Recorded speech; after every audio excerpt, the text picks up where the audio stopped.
Divorce Dad Diaries, day 267. Another early morning, another hot morning in Whangarei. Smashing back some peanut butter toast. Enjoying the view of the dove that decided to come and visit this morning. And then it's off to find a nice latte. So yesterday I popped into Divine Gelato and Coffee. That iced latte tastes a lot like the ones I have back at home at the pedal pusher, only it was more expensive. Down there I only pay like $5.50 for iced lattes. Up here it was like $8.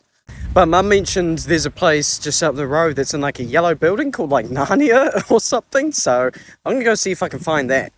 So up the street I went and found this, not a yellow building, but a building with a yellow sign.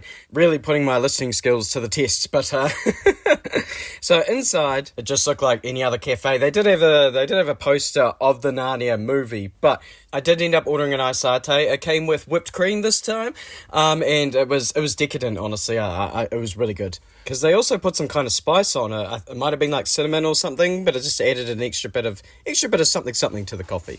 There's marshmallows in here.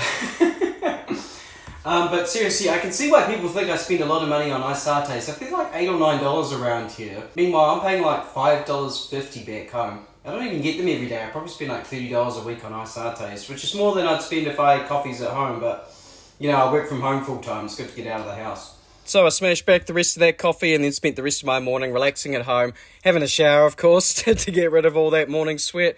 But from there, once Mum got home from work, we were over to the quarry. So this is also like located in the Kensington area or something, like somewhere slightly out back of Whangarei. There's a quarry here which has been converted into a garden. So we walked up this little hill. There is a lot of uphill walking if you want to come here, by the way. Not a lot. It's not all that steep, but just be aware of that. And it was exceptionally busy when I was here. So there is parking up here at the Quarry Gardens, but we had to park like outside the gardens and walk our way up. And then we decided we would go to the Quail Cafe while we were here. We had to wait to be seated. It took about 15 minutes for us to get a seat. And I think it probably took up to an hour for us to get our food. And of course, this is no commentary on the people who work there. They were working incredibly hard. I would not want to be working in hospitality this time of year, but they were exceptionally busy. But man, what a view. Like, this is the view from my table where I was sitting. It was amazing. I made sure to order an iced berry matcha, because why not? Mum's never tried matcha before, so she tried it too, although in this case it tasted more of berries than of matcha, so probably not a great place to start. And then she ordered the corn fritters. Well, I ordered their version of a big Kiwi breakfast, which was the quail breakfast.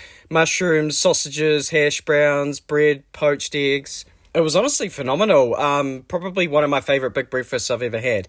From there, it's a gold coin donation to get into the gardens itself, which, as I mentioned, it's almost like Mother Nature taking back from the quarry. You've got all these old ruined buildings just hanging about that have been taken by the bush. We went up the concrete ruins path, which took us up quite high. You can't really see it here in the footage, but it's Whangarei way off into the distance. So it is just a whole bunch of like old steps that are kind of like worn.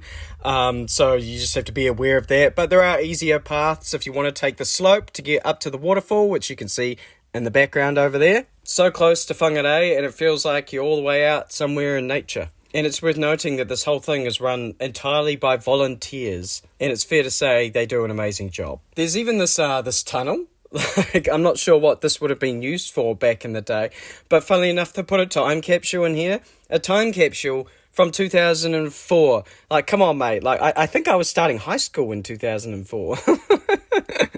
I expect that when they open them up, there'll be like a Beyblade, a Pokemon card, and a packet of Raro. And naturally, I had a bit of fun with the signs too. Look out, bushwalks. I've never seen a bushwalk before. Phil's Landing. Where? I don't see him. And we got home just before the storm hit, which is like a perfect excuse to spend a quiet afternoon at home. I'm actually just kind of blown away by the proximity to nature. Like, not only do we have this like quarry cafe that's not far from here, but we also have like a mere park or something down in that direction that like apparently you can walk all the way down to town. Mum's gonna have to take me down there. And then apparently there's like another waterfall over in that direction as well. And I'm just like I lived in Bulls and then I lived in Rolleston, and in both cases you leave town and you're immediately out in farmland. So it's just wild to me that here in Whangarei you go out to the outskirts of town and there's just like forests and waterfalls.